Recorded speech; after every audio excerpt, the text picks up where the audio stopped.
Green Lantern issue 1 finds a group of miners trapped inside a mine shaft. One of them wonders out loud why he ever came back to this job, his friends telling him that he was born to do this though. He doesn't think so since now he's trapped under rubble and his legs are busted. His friends know that someone is coming for them, since where there's a will, there's a way. Suddenly a green light cuts through the dark as the Green Lantern digs his way through the rubble, asking the men if they need a lift. The news covers Green Lantern's return to Earth and to Coast City as Carol Ferris tells her people that the new drone contract will keep Ferris air solvent. She sees the news of Hal Jordan's return to Earth, swearing out loud and quickly dismissing her conference call. As she leaves her office, her assistant tells her that Hal is outside waiting for her, but Carol warns them not to let him know that she is going, feigning that they need to be in a meeting halfway around the world. Carol heads out to her car and finds Hal waiting there for her. Hal tries to sweet talk Carol, but she isn't having any of it, telling him that she's moved on and has a boyfriend now. Hal wonders if it's anyone he knows as she asks what he wants, and Hal admits that he needs a job since now he's back on Earth for good, wanting to put down some roots.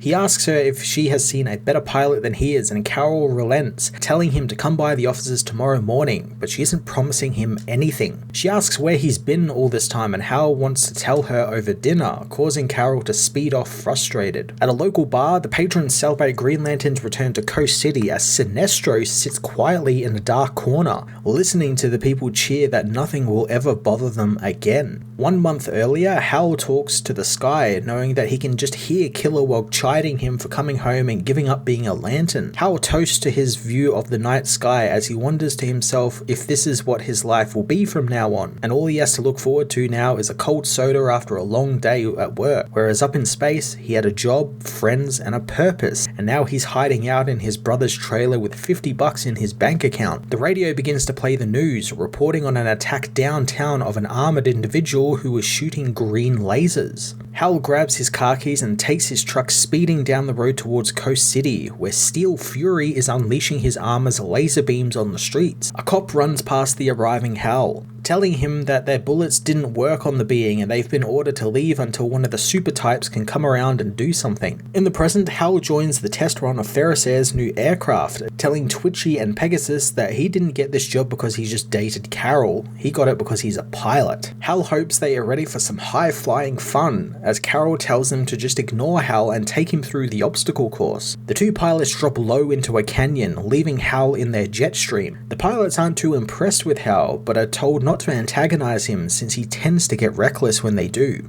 Hal screams past them, flipping his jet upside down as he does and goading the others, telling them that the first to the canyon edge wins. Carol tells them to stay where they are and the pilots pull off, knowing that she pays their bills, so they don't want to damage their aircraft. Hal's jet shoots down the rocky canyon as Carol implores him to slow down. This just makes Hal go faster, reaching the canyon wall and pulling up on his stick, but the jet doesn't respond, causing him to clip the top of the canyon and explode in a great fireball. Hal is pulled from his simulation pod, awkwardly telling Carol that her new drones are really something. Carol drags him into her office, telling him that the drones were extremely expensive, but Hal doesn't think that they are as expensive as an F-14, and if it was a real jet, he would have been able to avoid clipping the cliff.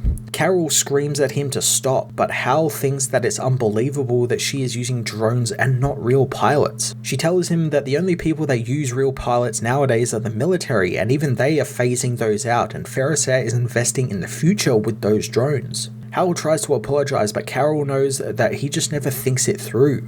A month earlier, Hal gets back in his truck, ignoring the pounding of the cop on the window as he speeds the truck into Steel Fury, crushing him against a car. Hal gets out and hits him across the face with a tire iron, telling him that no one gets to wreck his city but him. Hal recognizes the suit the man is in as a Manhunter armor, telling him to get it off, but the villain blasts Hal back into a nearby cafe. The man says that he bought it on Tarifa Bay a few months ago and couldn't get it to work. That is until last week when it just turned on all by itself. Hal warns him that the armor is dangerous and the man is counting on it, blasting Hal again. The energy blast though doesn't kill Hal, and instead it's siphoned into his hand where it becomes a Green Lantern ring. He tells the villain that the suit was made a long time ago by some annoying blue aliens and its power source is manipulated by willpower, and there isn't anything on Earth with more willpower than him. Steel Fury demands to know who he is as the smoke clears and Green Lantern steps out of it, telling the villain to take a wild guess. Elsewhere on Earth, John Stewart returns home to his mother's house, apologizing that he woke her since while he had some expected time off from work and doesn't know where he's going to land, he figured that he would tear down her old shed and build a new one for her. His mother tearfully hugs him, asking if he can stay a while before heading back into space. John reveals to her that he's not going into space and a lot has happened, so for now, he's home. His mother is aware that she gave him quite a scare but doesn't need to be taken care of, and besides, she knows someone will need him to be their hero and he will just leave again, but that's okay. John assures her that that won't be happening this time and he did what he set out to do, and being right there with her is where he needs to be now. In another universe at another time, the Green Lanterns lay all but dead, but the old Guy Gardner is still alive enough to learn from Shepard that the Radiant Dead are coming for them. Guy knows that it's not them since John killed them years ago and he doesn't know what these things are, but they're not the Radiant Dead.